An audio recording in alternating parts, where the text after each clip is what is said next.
আউযু বিল্লাহি মিনাশ শাইতানির রাজিম। বিসমিল্লাহির রহমানির রহিম।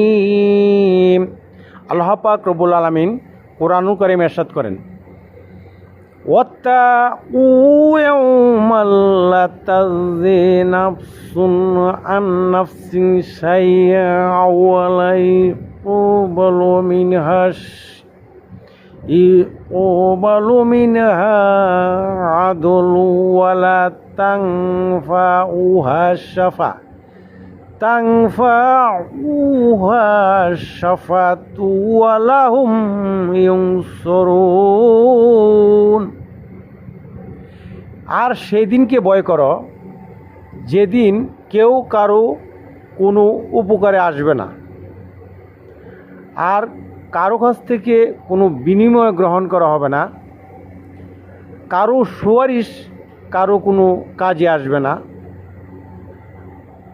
আর তারা সাহায্যপ্রাপ্ত হবে না।